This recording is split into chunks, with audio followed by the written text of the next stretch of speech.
people who don't want to work, or people with criminal tendencies, or people who don't want to go to meetings, and there's millions of questions that come up. To what extent do you want to interchange jobs or delegate responsibility on the basis of interest and talent and so on? I mean, if somebody wants to be a carpenter or a nuclear physicist or a pianist, and somebody else wants to be an administrator, do you necessarily require that they interchange jobs as a matter of principle, even if they're all happy or if they don't? I don't think we know. There's both positive and negative comments you can make about that, but I don't think we know the answers. I was reading Isaac Puente, the Spanish libertarian communist theorist, who was arguing rather like that, and he was arguing that, well, if one becomes a teacher, one learns by experience, and if one becomes a doctor, one learns by experience. One isn't a doctor when one's 22. You learn, and maybe that's how anarchism ought to be seen. Well, at a very general level, I think we would all agree that people in the rough range of those who call themselves anarchists, which is pretty broad, there would be at least a general agreement that whatever social structures and arrangements are developed, they ought to maximize the possibilities for people to pursue their own creative potential. And you can't make a formula for that. No. People are too different, and they ought to be different, and the differences ought to be encouraged. Yeah. And just like with raising children, you want them to find their own path. You don't say, here's the rigid framework. Sometimes people do, but shouldn't say, here's the framework you're supposed to follow. And my own view, I differ from some of my close friends on this, is that we should be cautious about trying to sketch out the nature of a future society in too much detail. It's not that it can't be done. It can be done. It can be done in interesting ways, different ways, and has been done. But I think the real question is, to what extent is it important to do it, and to what extent is it important to just try and experiment and chip away at existing structures and so on. Actually, another problem, which I think must be faced, is that at any particular point in human history, people have not understood what is oppression. Mm-hmm. It's something you learn. Mm. If I go back to my, say, parents and say my grandmother, she didn't think she was oppressed by being in a super patriarchal family where the father would walk down the street and not recognize his daughter when she came, because you're not supposed to, not because you didn't know who she was, because you don't nod to your daughter. Sure. It didn't feel like oppression. That just felt like the way life works. What psychic effects it had internally, that's a complicated question. But as anyone involved in any kind of activism knows, say the women's movement, one of the first tasks is to get people to understand that they're living under conditions of oppression and domination. Mm-hmm. It isn't obvious. No. And who knows what forms of oppression and domination we're just accepting without even noticing them. And at some further stage of self-enlightenment and communal understanding, we'll recognize those are things we have to deal with. And we can't plan for them if we don't know about them. Linked to that, then, Emma Goldman, as she grew older and feared for the fact that there may not be an immediate revolution, became very influenced by, I think, Gustav Landauer, who talked about that the state isn't just out there, it's inside us, that we have to become ourselves as free as we can be in capitalism.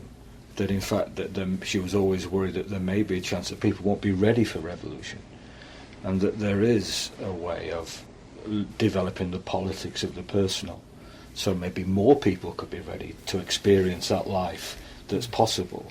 That's quite true. People, in fact, there are, the people who understand this the best are those who are carrying out the control and domination.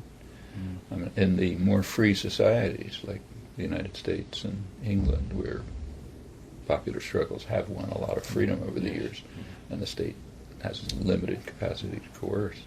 It's very striking that it's precisely in those societies that elite groups, the business world, state managers and so on, recognized early on that they're going to have to develop massive methods of control of attitude and opinion, because you can't control people by force anymore. And therefore you have to modify their consciousness so they don't perceive that they are living under conditions of alienation, oppression, subordination, and so on. In fact, that's what, probably a couple of $1 trillion a year spent on this in the United States, very self-consciously. From the framing of television advertisements for 2-year-olds to what you taught in graduate school economics programs. It's designed to create a kind of a consciousness of subordination, and it's also intended specifically and pretty consciously to suppress normal human emotions. So normal human emotions are sympathy and solidarity. Not just for people. For stranded dolphins. Yeah. It's just a normal reaction of people. And if you go back to, say, the classical political economists, people like Adam Smith, this was just taken for granted as the core of human nature. Any society's got to deal with this. Well, one of the main concentrations of advertising and education is to drive that out of your mind. And it's very conscious. In fact, it's conscious in social policy right in front of our eyes today. So they take the effort to destroy Social Security. Well, what's the point of that? Well, the point is, there's a lot of scam about financial problems and this and that, which is all total nonsense. And of course they want, they'd like Wall Street to make a killing, but underlying it all, I think, is something much deeper. Social Security is based on a human emotion, a natural human emotion, which has to be driven out of people's minds, namely the emotion that you care about other people. You care. It's a social response, a community responsibility to care whether a disabled widow across town has enough food to eat, or whether a kid across the street can, go to school or something. And you have to get that out of people's heads. You have to make them say, look, you're a personal, rational wealth maximizer. If that disabled widow didn't prepare for her own future, it's her problem, not your problem. Yeah. It's not your fault that she doesn't have enough to eat, so why should you care? There is no such thing as society, as Margaret Thatcher said. Yeah, there's only you maximizing your own wealth and subordinating yourself to power and not thinking about anyone else. And that has an effect. You can see it in attitudes. Now, just get back to your point. Same is true of those who are trying to change society to more decent forms. Yes, you're going to have to deal with people's consciousness and awareness. And as I say, every organizer knows it. Take the women's movement as a striking example. It begins with consciousness-raising groups, where people talk to each other and bring out elements of their lives that they may not perceive very clearly. And it's true across the board, in educational institutions, in factories, everywhere else. And it's very striking to see how this has worked over the years. If you go back to the early days of the Industrial Revolution, say like right around here, Lowell and Lawrence, the places where the textile mills were being created and so on, among the people who were drawn into the early factories, young women from the farms, Irish artisans from the slums and so on, there was an extremely radical consciousness. Yeah. It was just natural. They didn't read Marx or anything like this, never heard of European radicalism, never heard of anarchism or anything else. It's just the natural assumption. It's in there. They had a very free press, something that's been lost. But the free press of those days expressed, just took for granted that wage labor is pretty much like slavery, and that those who work in the mills ought to own them, obviously. Why do we need these bosses telling us what to do? And that the whole factory system, industrial system, is just crushing our cultural values and creative impulses and turning us into robots and so on and so forth. All of this was understood, taken for granted, You go out to a working class neighborhood today, you won't find that. And that has to be, it's not that people have to be taught it. It has to be brought out from their inner nature, where it's been suppressed by very conscious efforts. Actually, it's striking to see how conscious this is. So, about like a century ago, Taylorism was introduced into industry. Taylorism, Frederick Taylor was. Yes. So the idea was to turn workers into robots. So every motion is controlled, and they don't have any choices, and they become essentially robots. It was like everything else. It was initiated in the military system, because there you can carry out experiments cost-free and public and cost and take risk-taking and so on. But then it was transferred to industry, mass production system and so on, and it did. Lenin was very enamored of it. It was terrific, because it basically had the same conceptions as capitalist managers. And the idea was to robotize work. But it was very quickly recognized that, like the 1920s, that what they called on-job control, turning a person into a robot on the job, can be extended to off-job control. That is, controlling every other aspect of life the same way. So why should people not be robots in their entire life? And to be a robot means to focus your attention on what were called the superficial things of life, like fashionable consumption, not on care for one another, not on working together to create a decent environment, not for what will the world be like for your children.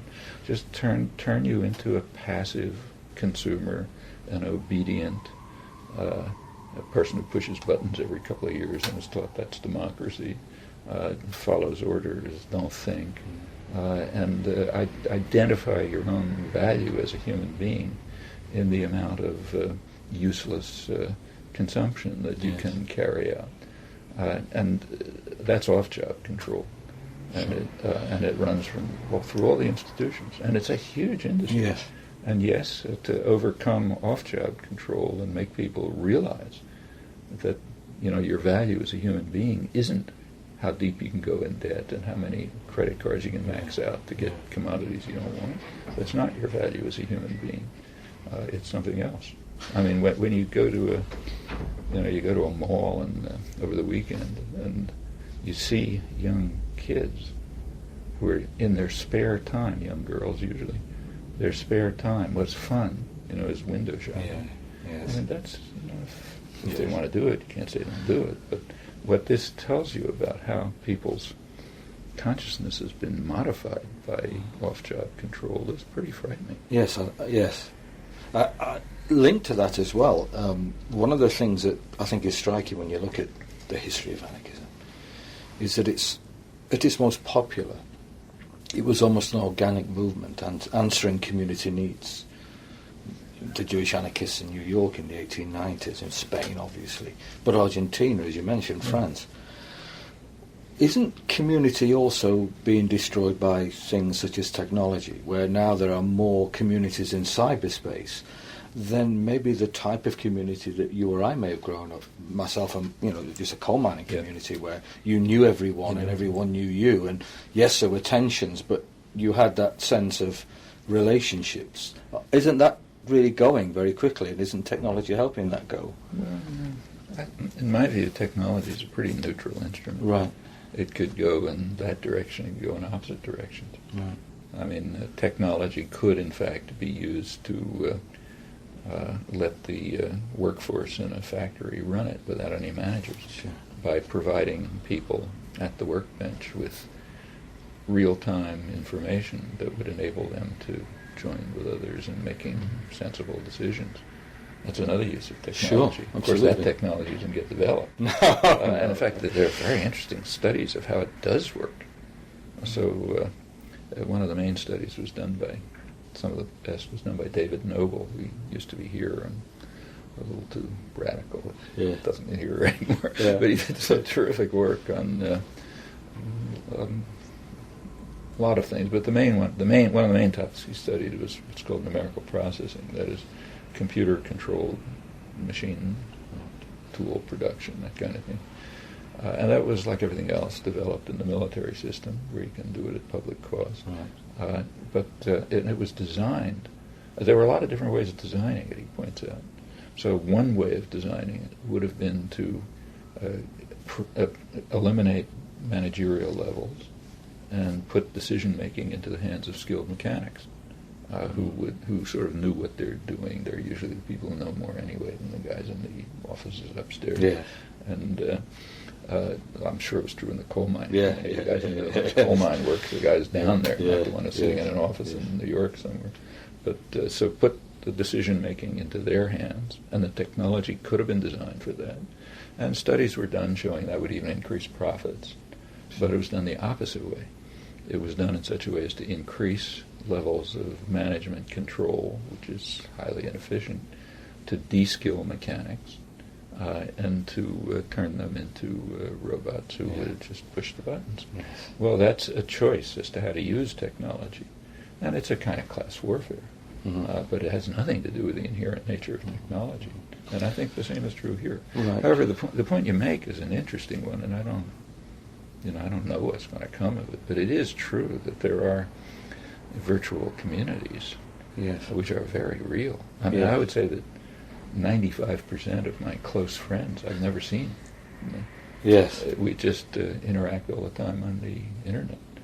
And, my age, I figure it's perfectly reasonable. But when I see my grandchildren do it, I don't like it much. I mean, I think they have to learn things about face-to-face communication. Well, just going, because my son does instant messaging, and he instant messages with people whom, when he's at school, he can hardly talk to.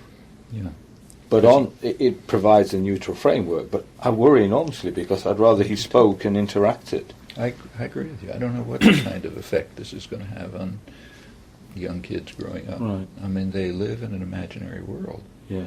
And even interacting with people who are adopting false personalities. When kids used to play Dungeons and Dragons, well, okay, I didn't love it, but I didn't see anything much wrong with it. On the other hand, when a lot of your life is in an imaginary world with characters who you have created themselves, and you don't have face-to-face human interactions with, that can have psychic effects, which I don't think we understand, but could be pretty malevolent. Taking that a step forward, you know that there is a tendency, certainly in the last 10 years in anarchism, we call it primitivism, anarcho-primitivism, who suggests that capitalism is so rotten, the technology involved in capitalism is so rotten, that we just ought to just get rid of the whole thing. It's so destructive, so corroding, so horrible that it's just damaging people. Let's just get rid of it and step, back or forward, in their eyes, to a more natural, organic world at one with nature. Is that possible? I mean, I sympathize with the people who say that, but I don't think they are realizing that what they're calling for is mass genocide of billions of people. Because the way society is now structured and organized, urban life and so on and so forth, if you eliminate these structures, everybody dies. For example, I can't grow my own food. It's a nice idea, but it's not going to work. Not in this world. And in fact, none of us want to live a hunter-gatherer life. There are just too many things in life that the modern world offers us. But just in plain terms of survival, that's calling for the worst mass genocide in human history. Yes. And unless one thinks through these things, it's not really serious. Yes. I agree. Sorry, a couple of quick things now. A lot of people I know in Europe know you through your introduction to Daniel Guérin's book, Anarchism. And it's like while ago, AK Press put out his No Gods, No Masters in English. It's right up there. It's a great book. It's obvious that for Guérin, he was very keen to blend what I think he felt were the best aspects of anarchism and the best aspects of socialism into this libertarian, communist, libertarian socialism. Libertarian socialism is what he called it. Do you think that those two terms, libertarian socialism and anarchism, are synonymous, or do you think there are real differences? Well, I don't think you can really say, because the terms of political discourse aren't well defined. Sure. I mean, capitalism, trade, state, pick any one, they're pretty loose terms, which is okay. It doesn't make sense to try to define terms carefully when you don't have any explanatory theory to embed them in. But the fact is that we can't really answer the question. Anarchism covers too many things. Libertarian socialism covers too many things. But I sympathize with what he's trying to do. I think it's the right thing. And I think if you look carefully, there are really close similarities and relationships among the anti-state, the more anti-statist, anti-vanguardist left elements of the socialist movement, the Marxist movement, in fact. Say people like Anton Pannekoek and others. There's close similarities between them and some of the wings of the anarchist movement, like the anarcho-syndicalists. In fact, it's pretty hard to make much of a distinction between, say, Pannekoek's workers' councils and anarcho-syndicalist conceptions of how to organize society. There are some differences, but they're the kind of differences that ought to exist among people who are working together in a comradely relationship. Sure. That's a sensible blend, sure, in my view. And the much sharper distinction is between all of these movements and the various forms of totalitarianism, like Bolshevism or corporate capitalism and so on. Yes. There you have a real break. Yes. Totalitarian structures on the one hand, free societies on the other. In fact, I think there are similarities between significant ones between libertarian socialism and anarchism, this blend, and even very mainstream thinkers like John Dewey. Yeah.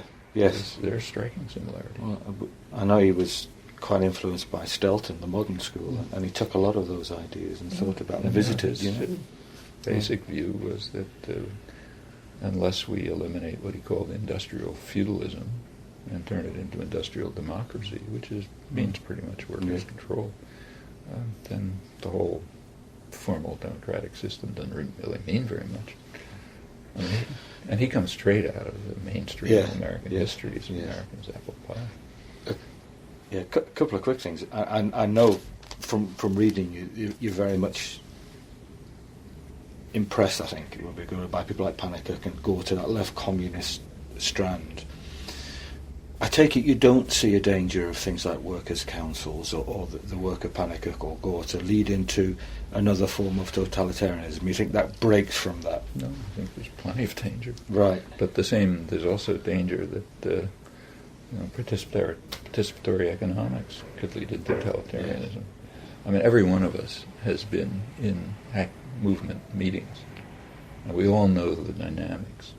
If you're whatever you're working on, putting a traffic light on the corner, or organizing resistance against the Vietnam War, whatever it may be, there's a meeting of people, and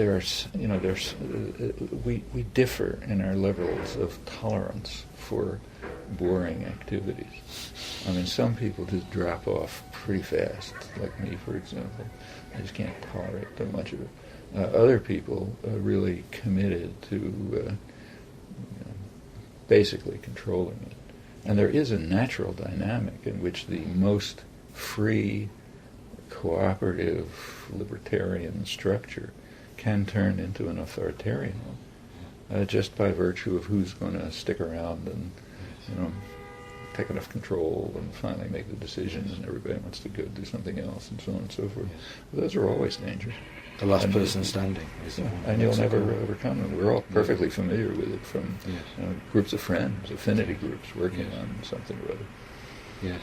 So yes, those are always problems to deal with, and you can't. There's no magic formula for preventing that from happening. Okay, and linked to that, I guess, is what you feel about the role of class in change in anarchism. It's no doubt that certainly I think in America there is a tendency in anarchism, in new anarchist thought, to see classes belonging to the past. It really isn't the most relevant foci, loci of change anymore. How many of those people have worked in your coal mining community, let's say, or on a factory floor, or as data processors in industry? I mean, if those are your jobs, you don't have any problem with class. Right. You know who gives the bosses and who gives the orders and who takes them, and you know why. You understand the capital concentration that lies behind the choice of those who give the orders and those who take the orders. Now, those are class differences. Often some other domain you can say, I don't see them, but enter into the real life of people who live and work in society, and I don't think they have much problem discerning class differences and their significance. There's a huge difference between giving orders and taking. Yeah. Yes. And even if it's true that the people who are giving orders are taking them from somewhere else, but that's the nature of totalitarian systems. I mean, it's not the top guy gives the orders to the bottom guy. There's levels of transmission through which orders are taken and given, managerial supervision and decision-making of various kinds, and that creates a whole variety of fundamental class differences. And there are plenty of people who just take the orders, or else starve. Yeah, choice. Sure. In fact, we see class issues arising all the time. I mean, take, say, real concrete issues. Like one of the very concrete issues right now is what's called outsourcing. Mm-hmm. What attitude should people take toward outsourcing? And they're conflicting values. I mean, first of all, outsourcing is a very misleading term. Outsourcing is internal to totalitarian institutions. I mean, if GM outsources, that means they are transferring jobs to a company, a firm under their control, which is able to escape labor laws, environmental constraints, and so on, and to give them cheap inputs for the next stage of manufacturing. But that's all internal to command economies. So outsourcing is, it's kind of like a pretense that has something to do with the free market, or doesn't. It doesn't. It has to do with internal workings of command economies. All right, what should our attitude be towards it? I mean, if people here are losing their jobs because you can get a worker at 10% of the cost in, say, India or China, should we be for it or against it? Well, there's arguments both ways. And I think all the arguments are highly misleading because they're accepting a framework that we shouldn't accept. I mean, if you accept the framework that says totalitarian command economies have the right to make these decisions, and the wage levels and working conditions are fixed facts, and then we have to make choices within those assumptions. Well, then you can make an argument that poor people here ought to lose their jobs to even poorer people somewhere else, because that increases, economic pie, and you go through the usual story. But why take those assumptions? Yeah. I mean, there's other ways of dealing with the problem. For example, rich people here, like people like me, for example, who are on the top few percent of the income ladder, we could cut back our luxurious lifestyles, pay proper taxes, all sorts of things, and I'm not even talking about Bill Gates. I mean, just people who are reasonably privileged.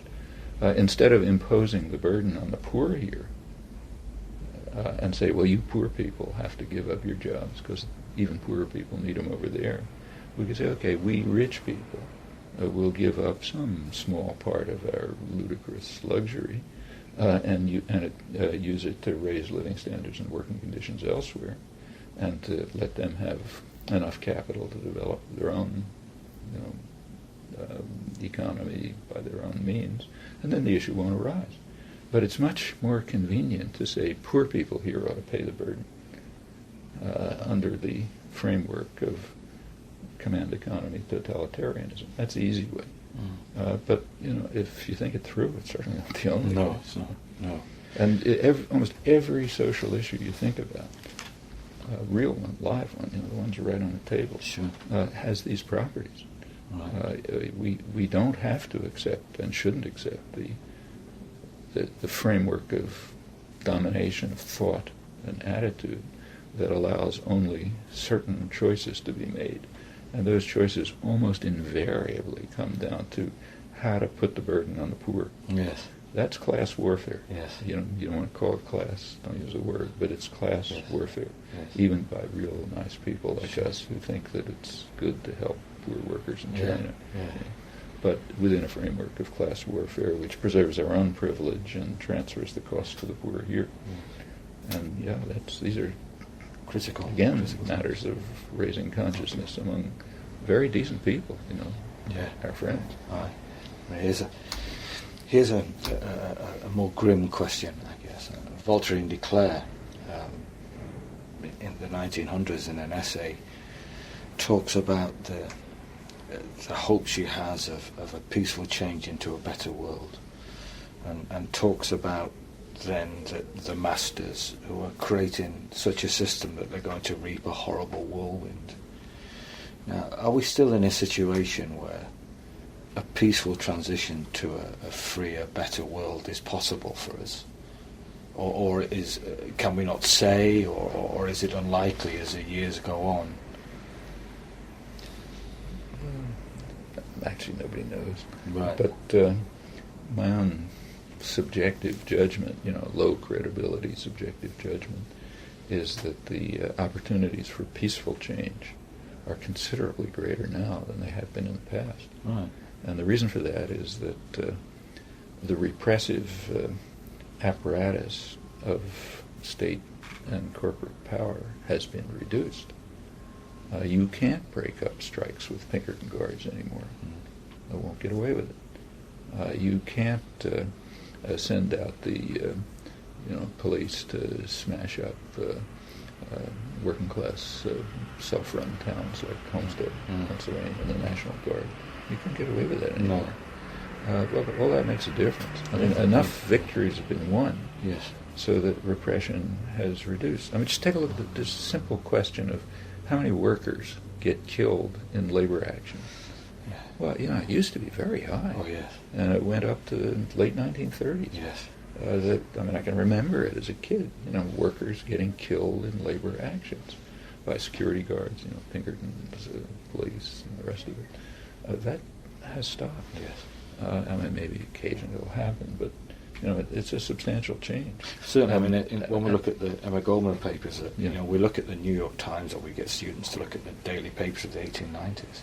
I think every week there's an unnamed worker just being killed. I saw it as a kid. Yeah. In childhood memories of watching police wade into groups of women strikers outside a textile plant and just beating the shit out of them. Right. Well, I don't think you get away with that now. No. All right, and that generalizes. Just like it'd be much harder now for the U.S. to institute a military coup in, say, Brazil than it was 40 years ago. Much harder. In fact, probably impossible, because there have been just enough changes so that people won't accept it anymore, and the structures of power have dissolved. Right. By now, in fact, a lot of the structures of power are very fragile. A lot of them have shifted from direct coercion to indoctrination and thought and attitude control. Well, that's bad enough. It's bad enough to have your kids bombarded with horrendous television, but it's a lot different than having them beaten over the head by yes. Okay? Yes. And having torture chambers around and so on. So those changes mean that there are many more options for peaceful change. But it does make it more complex to fight back. Yeah, it makes it very complex because you have to fight out of... At least if there's a Pinkerton guard, you know who your enemy is. You know who your enemy is. And when it's your friendly executive in the soulful corporation who's really on the same side that you are and so on and so forth, then it's harder. But it doesn't mean it's impossible. No. Just a couple of days ago, I happened to be giving I hope I'm not giving personal things away, but I happen to give a talk, which I do every year, to a terrific group of mostly young labor activists in a group at Harvard, which is run by a fantastic person, Elaine Bernard, who's a real dynamic, live-wire, labor activist, feminist, terrific. This program for the bringing the young labor leaders into Harvard was begun, I guess, around 1940 as part of the corporate academic reaction to the perceived threat, real threat, of significant radical labor action that might just revolutionize the country. I mean, after all, a sit-down strike is like one thought away from taking over the plant. And it was really close, and it was understood. Well, part of the technique of undercutting that, as it was becoming harder to use Pinkerton guards and police and so on to smash this up, it became understood that what you have to do is socialize the rising young labor leadership, civilize them, teach them how to bring them to Harvard and do what Harvard's good at. In fact, what it does with its own students, teach them how to have polite conversations and class solidarity, and drink the right wine and just pick up the right attitudes into relations and so on. So this stick these young guys in the business school, and they'll see we're all friends and we're all doing the same thing and so on and so forth. And it went on like that for years until Elaine Bernard took it over about 10 years ago. Subvert that. Almost instantly, it's become a center for radical international labor activism. Yeah. And the reason is all these ideas are just barely below the surface. And just puncture the surface slightly, and it all comes out. Because it's all so natural and obvious. It takes massive effort to beat it down. And by now it's completely different. And has big effects all throughout the world because people come from everywhere. Well, that can be done in all kinds of places, but those are modes of peaceful change. And they've, just in our own lifetimes, they've led to very big changes. And in the past, even more. Something like, the changes go in both directions. So on the one hand, you can't crush Homestead the way you could 100 years ago. On the other hand, the consciousness that led to Homestead is gone. So it's not just progress, but rebuilding that consciousness is the kind of peaceful activity that can be carried out and is in many respects a lot easier than fighting the National Guard. Yes. A final question, because I think we're running out of time. I've just been working on Berkman's book Now and Then, and just AK Press have just republished it, What is Anarchism? Reading his letters in the 20s when he's working on the book and he's finding it very difficult, one of the things that he's trying to come to grips with, I think, in the book is, well, why haven't people come to this idea?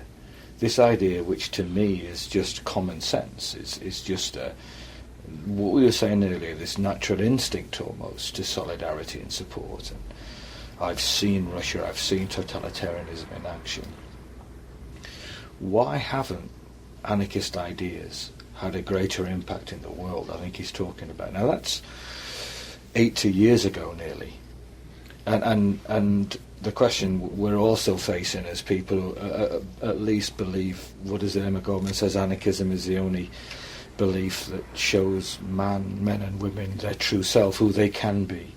We see that, we know that instinctively, yet it's still had such a minuscule impact. Is that true, or is it? First of all, I don't think it's true that it's had a minuscule impact.